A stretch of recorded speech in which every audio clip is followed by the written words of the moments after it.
Hoje o programa recebe uma artista de sensibilidade profunda e potência rara. Emoção se transforma em presença e movimento em linguagem. Uma conversa sobre o que permanece quando a cena termina. Leona Cavalli, no Diversão e Arte.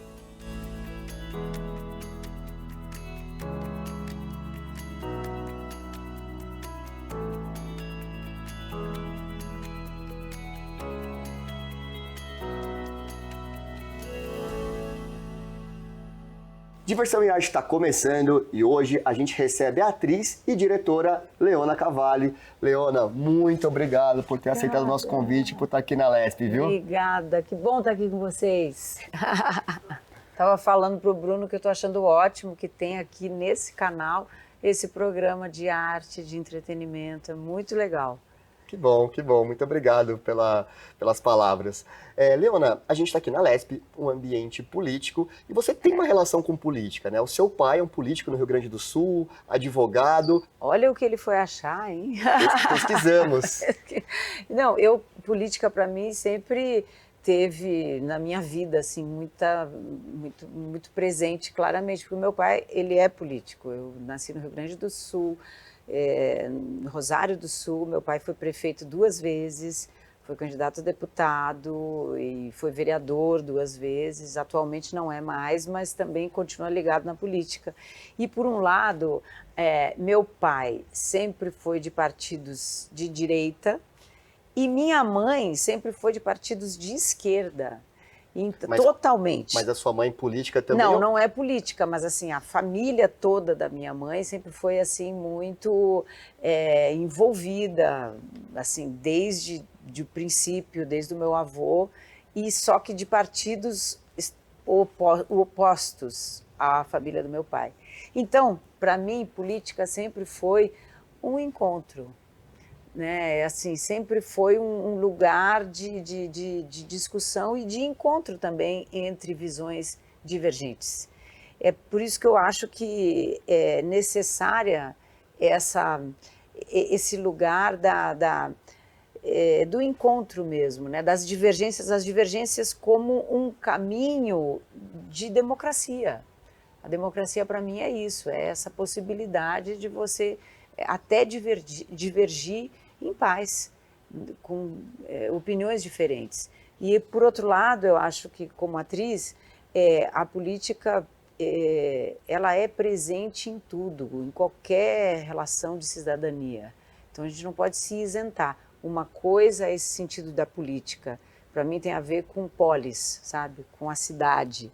Mas outra coisa é você ter uma política partidária. Aí eu já acho que depende de uma série de fatores. Para mim, a política é a pessoa, é o cidadão, a cidadã. Porque às vezes um partido envolve tanta coisa que a gente não sabe exatamente do que se trata, quais são os interesses. Então eu prefiro as pessoas. Leona, a democracia e o teatro nascem na Grécia. E você já interpretou Eurípides, ou melhor, textos baseados em Eurípides. Você acha que os textos clássicos continuam atuais? Continuam totalmente atuais. É impressionante. Aliás, um texto é clássico justamente por causa disso, porque ele fala para todas as épocas e para todos os lugares. Porque, por exemplo, eu já fiz peças de Eurípides feitas na Grécia há 500 anos antes de Cristo. E é impressionante a atualidade. Shakespeare é impressionante a atualidade, peças inglesas. Agora estou em cartaz com O Senhora dos Afogados, que é brasileiro, Nelson Rodrigues, mas é uma peça que foi escrita em 47 e continua chocantemente atual. É verdade. E falando em clássicos, você falou agora de Nelson Rodrigues, mas também você já interpretou textos de grandes nomes, como Shakespeare, Tennessee Williams, Gil Vicente. Você tem algum autor favorito? Eu acho que agora eu poderia citar o Nelson Rodrigues, que é a terceira peça que eu faço dele, a primeira peça que eu fiz, que é a minha primeira peça adulta, que eu fiz com 16 anos. Digo isso porque eu fiz peça infantil também, eu quando criança, né? Foi a Valsa número 6, que é um monólogo do Nelson Rodrigues. Depois fiz Toda Nudez Será Castigada, como Geni, do Nelson Rodrigues. E agora estou com Senhora dos Afogados. Então, o Nelson Rodrigues, eu acho que ele tem uma linguagem assim, que é muito brasileira. E, ao mesmo tempo, ele consegue tocar em assuntos extremamente profundos, complexos, de uma maneira totalmente coloquial, totalmente aqui agora, assim, na boca mesmo do brasileiro, sabe? E, por outro lado, Shakespeare. Eu fiz Hamlet, eu estreei no teatro profissional com Hamlet, fazendo Ofélia, no Teatro Oficina, direção do Zé Celso. E agora, no ano que vem, vou fazer um monólogo, que não é um monólogo, é um monólogo com músicos, que é Shakespeare em Crise, que é uma adaptação da Thelma Guedes, com direção do Eduardo Figueiredo, que tem vários textos do Shakespeare. E Shakespeare fala sempre para todos nós. A gente está falando aqui de autores. Para quem está começando agora no teatro, tem alguma dica sobre autores? Assim, você acha que existe alguma relação entre estilo de interpretação e gramática cênica do autor? Existe. Eu acho que cada autor tem um tipo de concepção de personagem, tem uma linguagem que é de um tipo de interpretação, sobretudo os autores que têm textos mais complexos. Você citou alguns aqui, mas, por exemplo, uma coisa é uma interpretação de Shakespeare, outra coisa é de Nelson Rodrigues, outra coisa é de Tennessee Williams, porque eles têm um tipo de... O Tennessee Williams, por exemplo, eu fiz o Bonde Chamado Desejo, que é uma peça maravilhosa, a Blanche de Bois. Então ele tem um tipo de construção de linguagem que é muito poética, mas ao mesmo tempo tem uma leveza, tem uma musicalidade ali dentro da prosa mesmo, que é muito próprio. Nelson Rodrigues também é muito próprio. Então, encontrar a linguagem de cada autor é uma coisa que a mim me encanta e acho que é necessário. A gente falou um pouquinho antes sobre Senhora dos Afogados, que você está em cartaz no Teatro Oficina. E aí a direção é da Monique Gardenberg, exatamente. Queria que você me falasse um pouco dessa mistura de Nelson Rodrigues com direção da Monique, que é sempre, como você falou, sempre atual, sempre muito crítico. Como é que foi o olhar da Monique na linguagem do Zé Celso, do Teatro Oficina? É um grande encontro. Isso que está sendo uma das coisas mais brilhantes dessa montagem, é justamente o encontro da linguagem do Zé Celso. A peça é uma homenagem ao Zé Celso. Marcelo Drummond, que é viúvo do Zé e que está em cena como Misael, chamou a Monique para fazer, porque era um sonho do Zé fazer essa peça. E a Monique já tinha trabalhado com o Zé, ela como produtora e ele como diretor, mas eles eram muito amigos e justamente ficou com ela essa direção, e é uma homenagem ao Zé, e ela consegue fazer um encontro muito precioso artisticamente, porque ao mesmo tempo a peça tem a cara do Zé, é no Oficina, deve ir para outros teatros também, a gente quer viajar, mas é Monique, ou seja, a Monique tem uma linguagem que é, vamos dizer assim, um pouco mais apolínea, ela também tem uma linguagem de cinema, e ela une uma sensibilidade, uma musicalidade na força dionisíaca do Zé, e isso é uma das coisas mais fortes dessa montagem. E que lembranças que você tem do Zé Celso? Nossa, o Zé foi o meu primeiro diretor, primeiro grande diretor com quem eu estreiei assim profissionalmente, né? Eu já tinha feito outras coisas, mas considero que a minha estreia realmente foi com o Zé, e fiz algumas peças dele, peças grandes, inclusive de tempo. A gente fez, por exemplo, Bacantes, do Eurípides, que demorava 6 horas, Hamlet demorava 6, Cacilda dele demorava mais que 6, e foram peças assim apoteóticas que significaram muito dentro da minha trajetória. O Zé tinha uma visão única. Ele, ao mesmo tempo, ele aprofundava muito o estudo da personagem e dava total liberdade. Ao mesmo tempo, a linguagem dele tinha música, tinha dança, tinha canto, tinha loucura, no sentido de deixar a imaginação, a magia da interpretação solta, e tinha uma precisão, um estudo, uma seriedade muito do ofício do ator. Isso eu trago comigo como legado do Zé. Essa disciplina do Zé. A disciplina com a loucura. Com a loucura, a criatividade solta, sem limite. De repente você improvisar, fazer uma coisa, fazer outra, manter aquilo vivo, mas com a técnica junto. Também não é essa união, né, das duas coisas, porque eu fiz com o Zé textos muito clássicos, por exemplo, esses que eu citei, quer dizer, você fazer um texto de Eurípides por mais que tenha uma liberdade necessária, né, ainda mais contando a história de Dionísio, como é Bacantes, mas existe um texto clássico ali que tem que ser dito. Então, essa união, isso é uma coisa muito forte. E estar em cartaz no Teatro Oficina, assim, é um palco, é um ambiente, é um espaço que é mais especial para vocês, É atores? muito especial, não só para os atores, para o público também. A gente tem notado que o público fica assim fascinado. Quem não conhece, vem muitas pessoas de outras cidades para ver a peça e especialmente por ser no Oficina, mas também de pessoas que viram coisas no Oficina e que estão muito felizes de chegar no Teatro Oficina e ver esse teatro vivo. Já tem outras montagens também, já houveram outras montagens, mas essa, por ser uma homenagem ao Zé, ela marca um renascimento do teatro agora com a morte dele, que foi recente. E ver que o teatro está vivo, o teatro faz parte de São Paulo, faz parte do Brasil, foi considerado recentemente pelo The Guardian como o melhor teatro do mundo. E é um teatro projetado pela Lina Bobardi e que faz parte de todo um projeto que é o projeto do Parque Rio Bexiga, com o anexo, o terreno anexo, né, que era do Silvio Santos, depois foi tombado pela prefeitura, enfim, e que vai acontecer. Então, é um ponto mesmo especial do teatro brasileiro e da própria estrutura de São Paulo e do Brasil. Leona, e a construção da sua personagem, Senhora dos Afogados? Quais foram os desafios que você encontrou?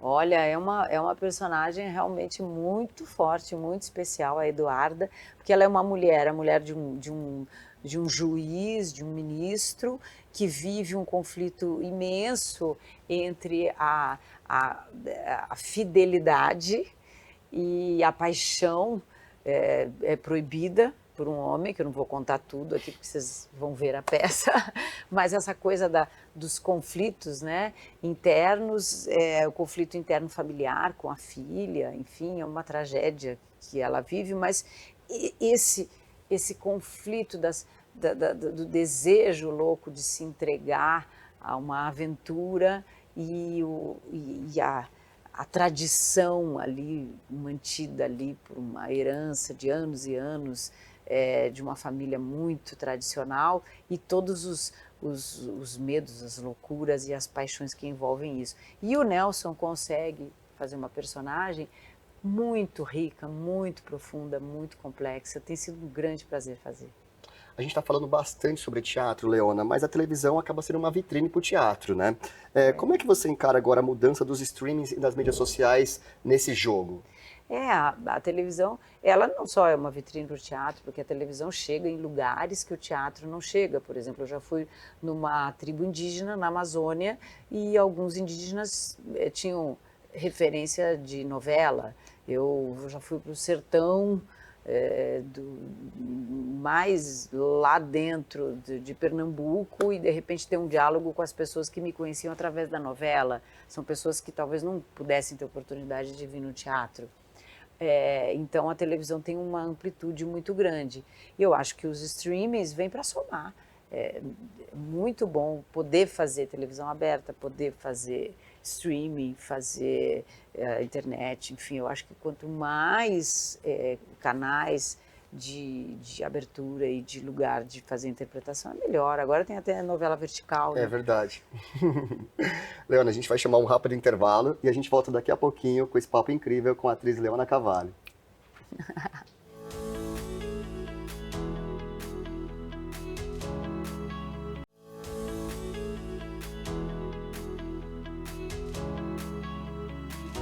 Diversão e Arte está de volta e hoje a gente recebe a atriz e diretora Leona Cavalli. Leona, eu agora cito que você é diretora justamente para engatar aqui com a minha próxima pergunta, que você fez a direção da Suzana Vieira em Lady, no espetáculo Lady, que mistura Macbeth com a vida da Suzana. Como é que foi essa direção? Como é que foi essa experiência? Incrível! Dirigir a Suzana é uma experiência muito incrível, porque ela é uma grande atriz e, ao mesmo tempo, tem uma personalidade muito marcante, né? E o encontro da personalidade dela com uma peça clássica do Shakespeare, que é o Macbeth, né? E a Lady Macbeth, que é a personagem que ela interpreta, trouxe uma coisa muito diferente. A peça é um texto da Vana de Medeiros, que é uma autora aqui de São Paulo, e que faz esse encontro. Então, de repente, é uma atriz que está ensaiando a Lady Macbeth. E aí ela quebra e a gente acompanha o ensaio dela, que é a Susana Vieira mesmo. E aí são trechos da biografia da Susana, e claro, como é ela mesma em cena, ela improvisa, ela conta histórias.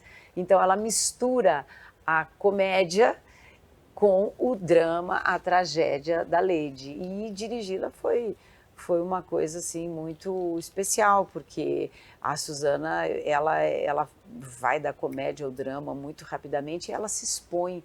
Ela é uma mulher que não tem medo de se expor.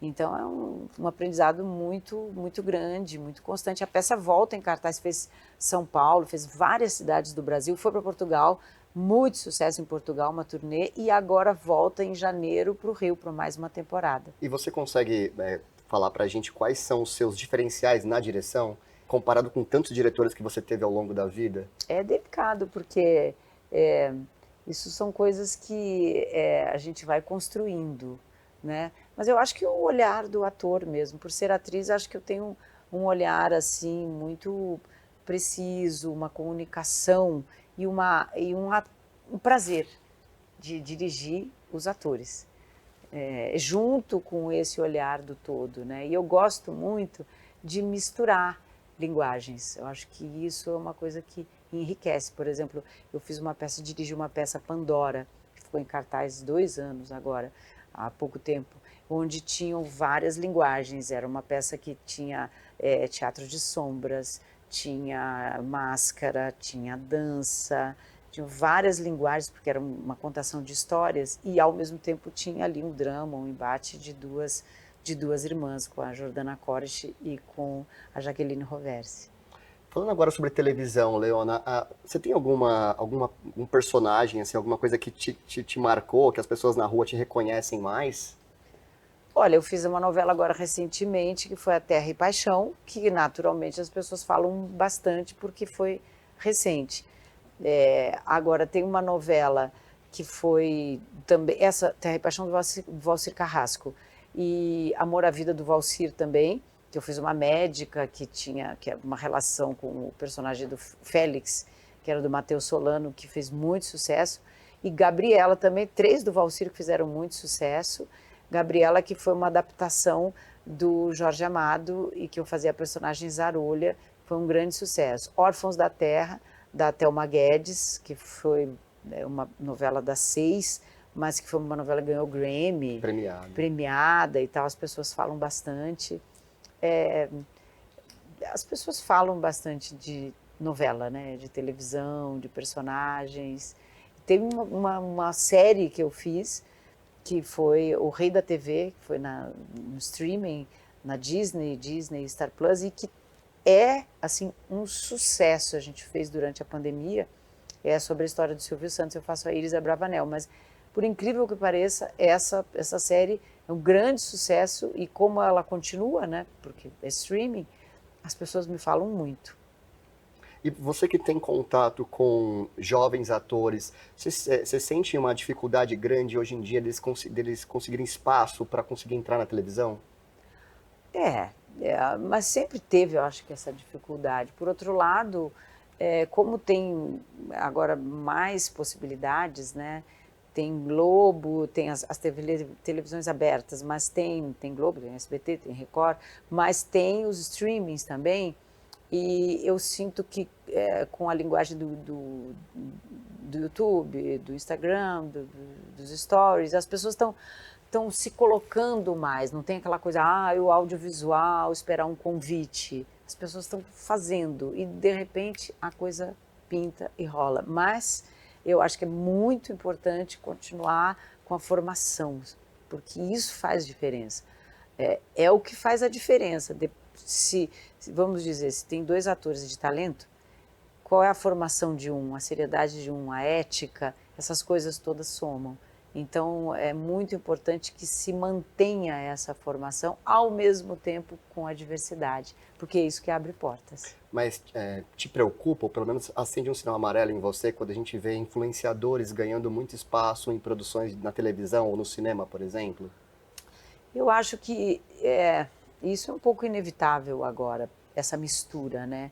É claro que faz muita diferença e você vê, inclusive, em muitas novelas, como é diferente um influenciador, não por ser influenciador, mas pelo conteúdo mesmo, pela formação mesmo de uma pessoa que tem formação.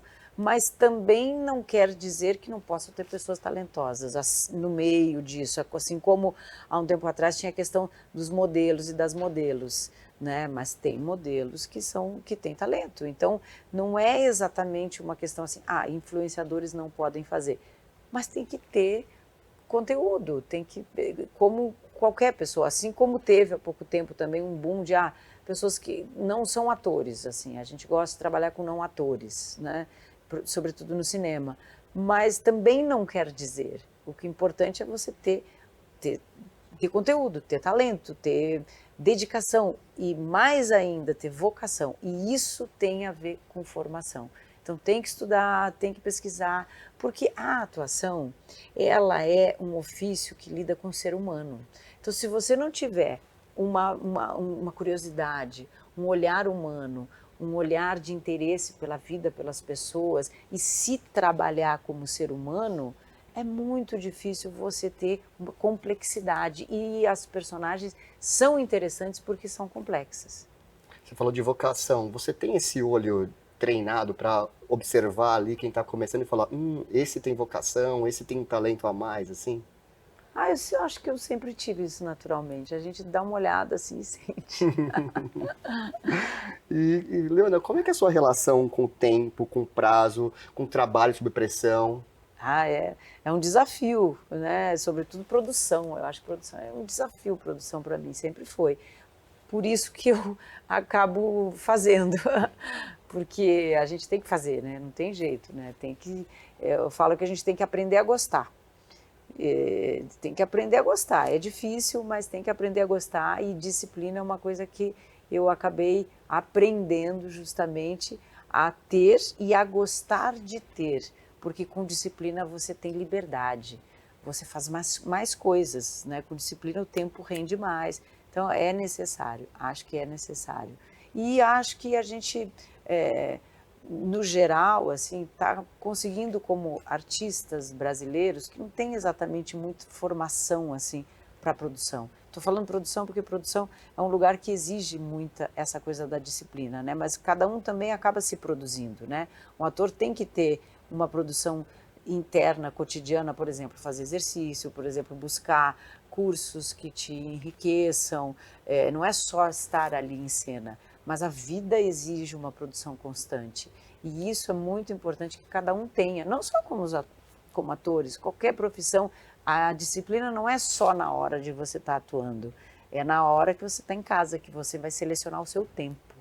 Se Esse é o maior preparando, né? desafio, Leona, vendo as suas redes sociais, a gente vê ali que você tem uma relação, não sei se eu estou descrevendo da maneira correta, mas com energia, com religião, com crença. É mais ou menos isso mesmo? Tem uma coisa que eu gosto muito e que faço muitos stories e lives sobre isso, que é o Sincronário da Paz, que não é religião, não é nem filosofia, é um conhecimento de contagem do tempo vindo do povo maia e que deixaram aí como legado, conhecido como calendário maia, que na verdade é uma tabela de tempo que ela não termina. Foi decodificado por José Argüelles, que foi um físico, artista plástico norte-americano, e o sincronário está no mundo, que é uma contagem de tempo, e o que eu gosto é porque são códigos que os maias deixaram relacionados à natureza, com a forma da manifestação primordial de cada dia. Então, um dia, ele não é apenas um número, né? Que dia é hoje? Dia 1º, dia 2, dia 3? Não, ele tem uma qualidade energética. E isso é uma coisa que qualquer pessoa pode acessar, tem inúmeros sites sobre isso, Sincronário da Paz, Sincronário Maia, Calendário Maia, e saber Que dia é hoje? Hoje é sol elétrico, por exemplo. Então é uma energia luminosa, porque o sol é a fonte de luz, e elétrico, ou seja, é um bom dia para fazer coisas e trazer para a luz aquilo que você está lá internalizado dentro, para se expressar. Por exemplo, né? Então eu gosto muito do Sincronário da Paz, é uma coisa que eu falo bastante nas minhas redes sociais. Além disso, a gente viu também que tem oração a São Francisco, São Longuinho. Sim, é até São Longuinho, gente, sou fã de São Longuinho. Não, porque eu como brasileira, né, eu tenho muita fé, não tenho uma religião específica, eu tenho muita fé. Então, sempre teve tive muita fé. E aí também eu faço essas orações, eventualmente faço algumas orações. Tem até também alguns exercícios de equilíbrio dos chakras. Dos chakras, eu tenho um exercício que eu faço sempre, que é um exercício como um tai chi, é uma yoga tibetana, que ela é basicamente um reequilíbrio dos chakras. Então, como as pessoas me perguntam, né, como é que você faz? O que você faz no dia a dia para se preparar, para manter a forma e tal? Então, eu cito esses exercícios, que são muito bons, são exercícios que regulam, trazem uma respiração, trazem um tônus, e aí eu compartilho com as pessoas. Leona, me fala agora um pouco sobre a peça Elogio da Loucura, que está em cartaz ainda, vai entrar para 2026. Elogio da Loucura é um monólogo, esse é um monólogo que eu faço. É um texto maravilhoso, sou apaixonada pelo texto, que é de Erasmo de Roterdã, pode ser que vocês conheçam, porque é um clássico, foi escrito no século XVI, mas é absurdamente atual. É a loucura falando dela, mas de uma forma absolutamente lúcida. É a loucura não como patologia, como doença, mas como uma divindade que chega e precisa ser reconhecida. E aí, ao ela falar, você percebe que o mundo é completamente louco, mas ela não é louca. Então isso é muito interessante. E quando eu li esse livro, que na verdade ele é um texto, nunca foi para o teatro brasileiro, é inédito, já é um texto que é muito conhecido, mas eu fiquei apaixonada, falei, isso é uma peça de teatro. Porque ela falando dela, é uma personagem. A gente teve em cartaz em São Paulo e no ano que vem vai para o Rio. Então é uma peça que já teve várias indicações de prêmio, ganhou prêmio e assim, é um espetáculo que traz uma reflexão, é um pouco trágico, mas ao mesmo tempo tem muito humor, muita ironia, é uma delícia de fazer, eu adoro. E a gente está falando agora dessa peça que vai entrar para 2026, e os seus planos para o ano que vem, cinema principalmente, você tem alguns filmes aí para estrear, para rodar? Tem o filme Almanaque do Amor, do Maurício Guimarães, que vai ser rodado, que é uma comédia, que eu estou muito curtindo fazer, porque é legal fazer comédia. E tem o Medley, da Ana Luísa Azevedo, que vai ser lançado, que é um longa, e do Aron Torres tem o Nunca Te Prometi um Mar de Rosas, que são filmes já rodados, que vão ser lançados no ano que vem. E aí, a princípio, é mais ou menos isso os seus planos para o ano que vem, assim, conciliar teatro com cinema. Conciliar teatro com cinema e provavelmente alguma coisa de televisão também. Então tem muito trabalho para o ano que vem. Graças a Deus, adoro trabalhar. A minha paixão é o meu trabalho, gente. É uma bênção isso, eu acho. Poder fazer o que a gente ama, né? Leona, muitíssimo obrigado por esse papo incrível, por ter aceitado o nosso convite. Muito legal, adorei, gente, adorei. Muito obrigado mesmo. E sinta-se convidada para voltar aqui no Diversão e Arte para falar sobre futuros projetos. Que legal, obrigada. E espero vocês, Senhora dos Afogados, com certeza vai estar em cartaz ainda o ano que vem, e o Elogio da Loucura por aí. Tá certo, então. Obrigada. Bom, Diversão e Arte fica por aqui. Até a próxima semana. Tchau, tchau.